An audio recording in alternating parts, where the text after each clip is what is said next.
This is Career Composer. I'm Erin, and I'm helping you, professionals under 30, navigate your careers with a music-themed twist.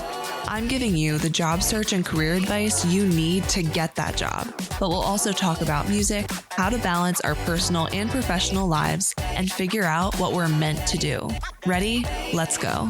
Hi, everyone. Welcome back to Career Composer. My name is Erin Ahart. I'm a full-time career coach in Washington, D.C., and I'm helping Gen Z professionals navigate the world of work and give you the advice that I would want for myself also in my 20s. We're going to get right into today's episode, so if you're new around here, and especially if you're job searching right now, please know that you can get my free job application tracker in the show notes below. I also launched a new series this year where you can call in and get free career advice from me right here on the podcast. Finally, stay connected with me on LinkedIn at Erin Ahart or on TikTok and Instagram at Career Composer. Let's get right into it. And today I'm answering all of your burning questions about recruiters. Who are they? What do they do? And how can they help you in your job search? Ready? Let's go. Most people I work with hear the word recruiter and think it's a person on the other side of the hiring process, the person you reach out to when you follow up on an application. These people can be recruiters, but there actually are multiple different types of recruiters out there who work with job seekers in different capacities. Needless to say, these people can really help you in your job search and are completely underutilized, which is why we're talking about them today. Let's start with some definitions.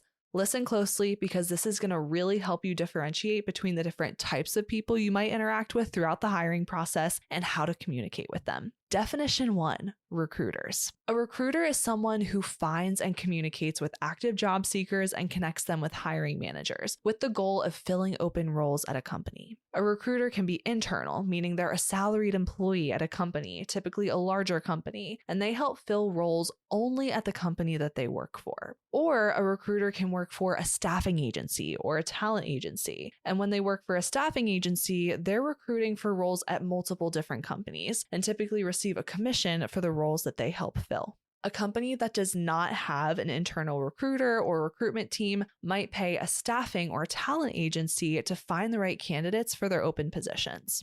Definition 2, hiring managers. A hiring manager is the person who manages the hiring process from start to finish. They're responsible for filling a job vacancy at the company they work for, and in many cases, they will also be the direct supervisor for the new employee once that person is hired. According to Handshake and Indeed, the hiring manager's role spans from the initial identification of a staffing need to the new hire's early days on the job. They identify a vacancy, obtain budget approval, and submit a job requisition.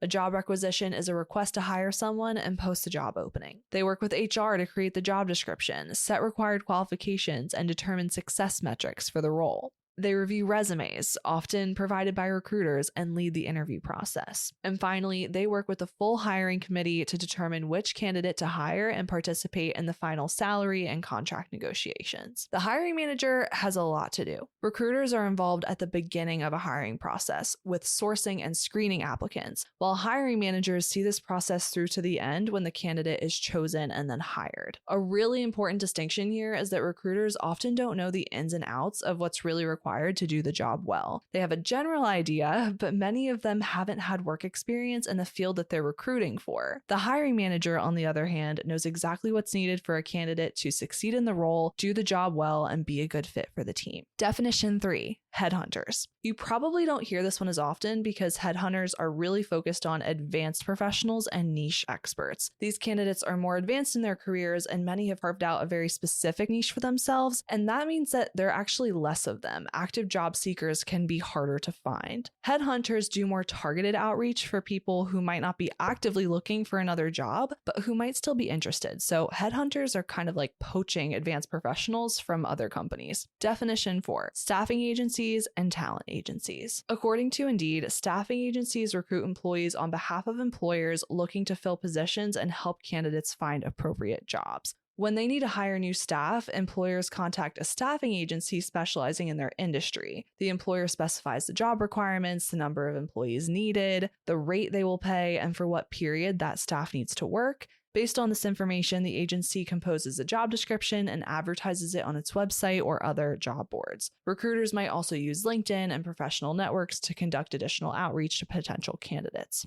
Okay, With all of that information in mind, recruiters can be huge assets to you in your job. So thanks for sticking with me on those definitions. I just think it's really important so that way we're all on the same page. Today, we're going to focus on recruiters at staffing agencies in particular. We'll also briefly talk about internal recruiters. I have a story that I want to share that's really going to help make some of these points and kind of just show you the process of what it's like to work with a recruiter and how it happens. As with all of the advice that I have for you, I will never give you advice that I would not take for myself. And that usually means that I have this advice to give because I've gone through a lot of these situations already. So naturally, when a recruiter at a staffing agency reached out to me last year, I took the call because, of course, I have to report back to my listeners. I need to know what it's like to work with a recruiter, and I also just wanted to have the experience handling this situation and going through this kind of call myself. To work with a recruiter to support your job search, a recruiter might reach out to you via LinkedIn, or you can actually contact a staffing agency yourself, or even contact a recruiter directly yourself. A recruiter reached out to me and they worked at a staffing agency and were recruiting for multiple human resources roles at law firms in the DMV, Pennsylvania, and in Delaware. This recruiter scheduled a 15-minute phone call with me to learn more about my experience and the kinds of roles that I might be interested in. And at the time, I was open to a new role, but I wasn't actively looking at human resources roles at law firms, let's say, but I still really wanted to take the call. A call with a recruiter, unless it's a screening interview, will also be more casual than an interview, but it's still highly professional. So the recruiter asked me on this call very specific questions about my experience and what I had done in those roles. And since I worked in higher education, I also took that opportunity to learn more about what kinds of roles that I could be a good fit for if I were interested in going in this direction. Working with a recruiter can be really helpful, especially when you're changing industries or trying to move up, because this is an opportunity to learn more about the perspectives of people in the industry. What experience do they find valuable?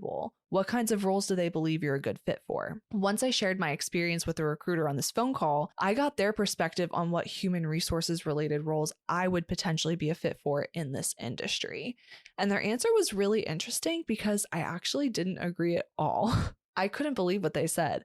This person said I would not be qualified to work in staff talent development because I hadn't worked in a corporate environment beyond my college human resources internship. This internship was a year and a half long, by the way. Like, it was basically a full-time job. I was working 40 hours a week online, screening applicants using Indeed for employers, contacting applicants. I did an internal investigation. I did training on pay and benefits, all these kinds of things. I had this really relevant experience. But this person said that I wouldn't be qualified because I didn't have additional corporate experience in a full-time capacity outside of education. Even though everything that I do as a career coach involves developing early talent and delivering workshops that help people develop professionally. And that's what I do in this podcast too. The person said that I was only qualified for entry-level coordinator roles in human resources. I disagreed wholeheartedly, but I'm not telling you that I disagreed because I was mad about their perspective. I actually found this really helpful because it gave some really important insight into what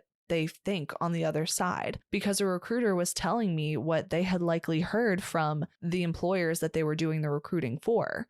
On the other side, this told me that these employers and hiring managers at these law firms, they only wanted someone with years of corporate experience entering this industry. So this recruiter is pretty much just relaying what the hiring managers told her because she's doing the recruiting for them. So I actually found this really, really helpful. As a side note, though, I do want to say that you know your experience better than anybody else. If someone's telling you that you don't have the right experience, but you know without a doubt that you could do this job, make sure you get a different opinion and don't let that one person's opinion derail your job search.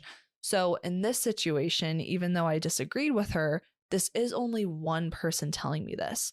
So maybe if I were looking at HR roles in a different industry, not working at law firms, maybe the story would be different. And so I actually think it would have been helpful for me to have multiple calls with different recruiters at different staffing agencies to learn more about what the requirements really are if I were to break into human resources. But was this person's perspective helpful? 1000%. I knew that this person just didn't really understand how transferable my experience in career coaching and education would be to staff talent development within human resources. And that's not their fault, but it does mean that this could be the perspective that hiring managers have been sharing with this recruiter. The hiring managers could have been saying, we only want applicants with HR experience in a corporate environment. And then it's the recruiter's job to meet those needs because she's making a commission off of the people who they hire. And if that's what they want out of their applicants, that's what she's going to look for. What else did this tell me? One, that I need to reach out to hiring managers directly to communicate my value in this field if I do want to pursue this area. And two, it also told me that I might struggle a little bit more to get an HR job in this industry, working at law firms. That's okay, because now that I know, I can regroup, and I would encourage you to do the same.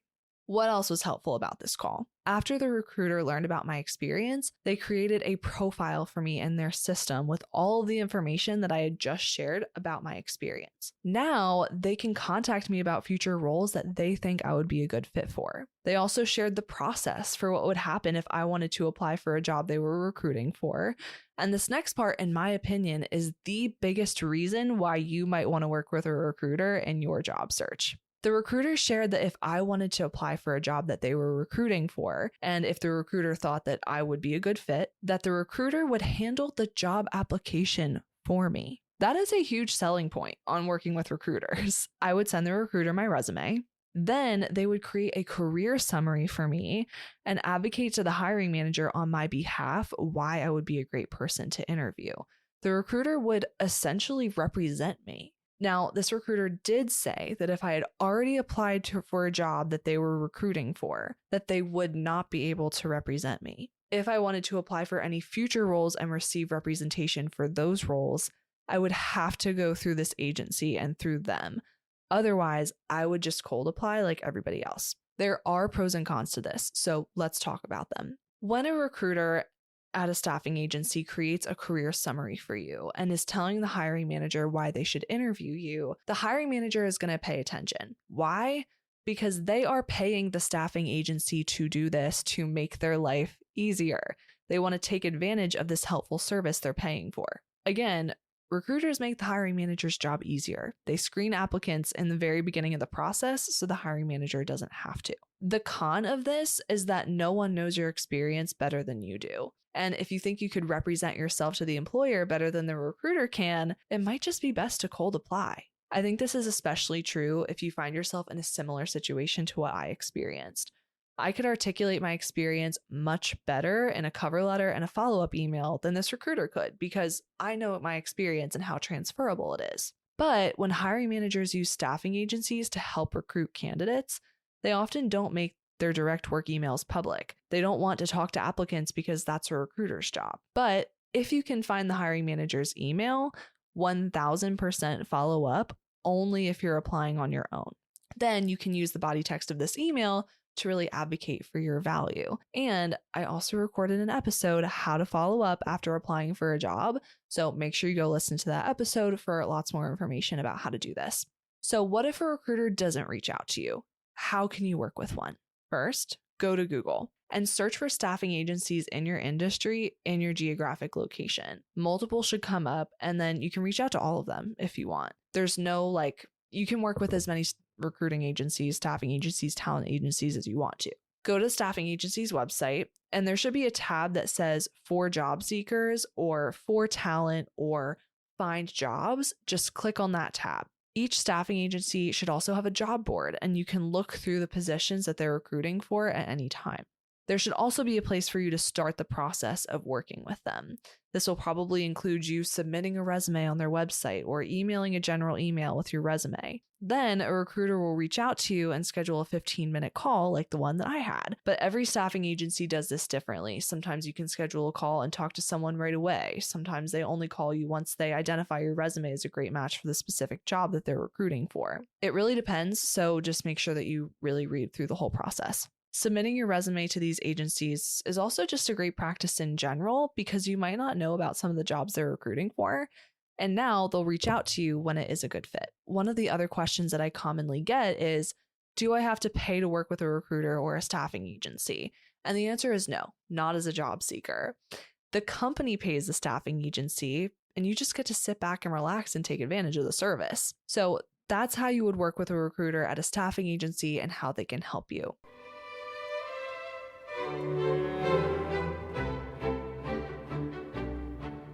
If you're a Gen Z professional looking for answers to your career questions, this is for you. I'm launching a new series on Career Composer called Ask Erin, where you can call in and get free personalized career advice in exchange for sharing your story on the podcast. No question is too big or too small and can help someone else who's probably wondering the same exact thing. And you can stay anonymous. Email careercomposerpodcast@gmail.com to get started. Just use the words Ask Erin in the subject line. If you have a question but don't want to come on the podcast, you can still email me at careercomposerpodcast@gmail.com, and I might just answer your question in a future episode. Let's get back into it. But don't neglect internal recruiters at organizations. If you connect with a recruiter or a talent acquisition specialist within an organization, these people can give you really valuable information about the role and company that you can use to strengthen your application for those roles. And one more definition that we haven't covered yet are talent acquisition specialists. Recruiters and talent acquisition specialists can be used interchangeably, but there is a difference. A talent acquisition specialist focuses on long-term workforce planning, building talent pipelines and employer branding, with recruiting being a part of the broader talent acquisition function. Talent acquisition specialists anticipate future needs and developing strategies, whereas recruiters are often reacting to current vacancies, managing the day-to-day hiring process for specific roles. Talent acquisition specialists go to college career fairs, so you might have met one there before. They build partnerships with universities and in the community. And again, they also do a bunch of other things to create these talent pipelines for long-term company performance and success. And just something else that I've noticed that I really want to point out is that internal recruiters and talent acquisition specialists care more about finding the right fit, and they're also typically more knowledgeable about what the role requires. Specifically, talent acquisition specialists, because they know that when there's a culture and a values alignment between the company and its employees, that these aligned employees are more likely to want to stick around and develop loyalty to the company, grow within that company, which is critical for performance and productivity, and again, long-term success and profitability at that company. Hiring the right talent is make or break, and the best recruiters understand that. This is all to say that internal recruiters and talent acquisition specialists are typically willing to answer your questions about the company and the role before you apply, so you can decide if this is something that you want to move forward with. And a little hint, this is also going to help you tailor your resume and write an awesome cover letter that touches on the aspects of your personality and experience that they really care about. The key here is to reach out before you apply. Otherwise, this recruiter might not be able to talk to you because they can't give preferential treatment to a current applicant. The same goes for hiring managers, talent acquisition specialists. They're not going to give you that specialized attention of hopping on a call with you if you're already being considered. So make sure that you have that call and reach out before you hit submit on your application. You can reach out via LinkedIn or email. And again, listen to the episode, How to Follow Up After You Apply for a Job. Your message will be different when you want to have a conversation before you apply, but there's still some really great stuff in that episode and some tips for how to find people's contact information, which is kind of the most important part.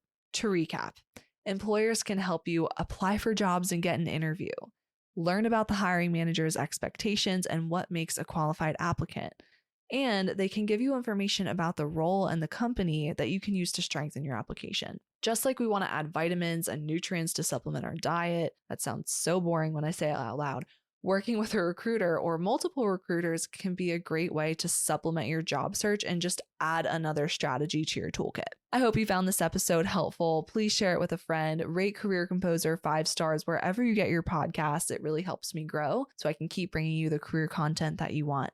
And let me know how else I can help in the comments. Thanks so much. Have a great day. Have a great week. And I'll see you next time. Bye.